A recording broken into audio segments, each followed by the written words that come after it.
మార్కులు జీవితాన్ని మారుస్తాయా? సో, మార్కులు ఖచ్చితంగా జీవితాన్ని మారుస్తాయి. కానీ చరిత్రను సృష్టిస్తాయో లేదో తెలీదు. యెస్. ఇది నిజం. ఎందుకంటే ఈరోజు ఒక మార్క్స్ అనేది ఒక సోషల్ స్టేటస్ అయిపోయింది. సో, మార్క్స్ ఒక సోషల్ స్టేటస్ అయినప్పుడు మనిషి మార్క్స్ వైపు వెళ్ళి దానికోసం నిజమైన విజ్ఞానాన్ని ఖచ్చితంగా చంపేస్తాడు. సో, తనకున్న కలల్ని, తనకున్న ఆలోచనల్ని, తనకున్న డిఫరెంట్ థాట్స్‌ని అన్నిటిని కూడా ఈ యొక్క మార్కులనే భ్రమలో పడిపోయి తను చంపేసుకుంటూ ఉంటాడు. సో, ఇలా తనకి అన్ని మార్కులొచ్చి అంత స్థాయికెళ్ళినా కూడా తను చక్కగా ఆనందంగా ఉండలేకపోతున్నాడు.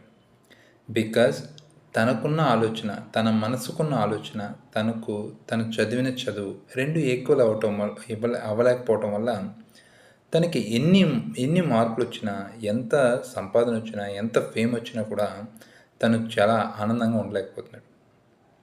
కాబట్టి నిజమైన విజ్ఞానం కోసం ఇప్పుడేమో గానీ 200 సంవత్సరాల క్రితం చేసిన రీసెర్చెస్‌లో ఎటువంటి మార్కులు లేకుండా, ఎటువంటి సర్టిఫికేట్స్ లేకుండా తను రీసెర్చ్ చేయగలిగారు. సో, అలా చేసిన దానివల్లే ఈరోజు మన సమాజం ఇంత నాగరికత, ఇంత డెవలప్ అయింది.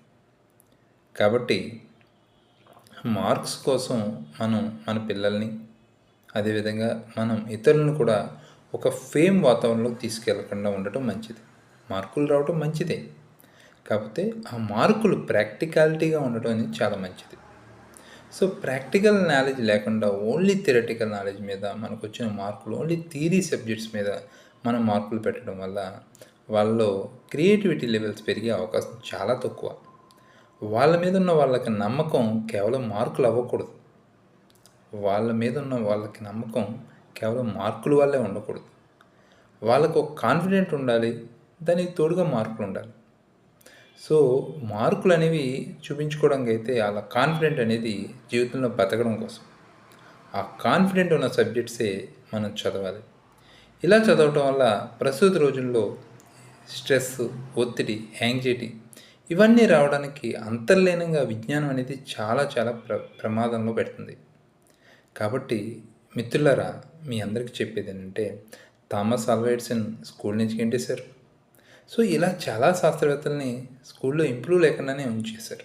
కానీ వాళ్ళందరూ కూడా ఈ రోజు కూడా మనం చెప్పుకోగలుగుతున్నాం. కాబట్టి మీ అందరికీ చెప్పేదంటే పిల్లల్లో మీకు ఎవరికైనా తక్కువ మార్కులు వచ్చినాయనుకోండి, అస్సలు బాధపడక్కర్లేదు. చాలా హ్యాపీగా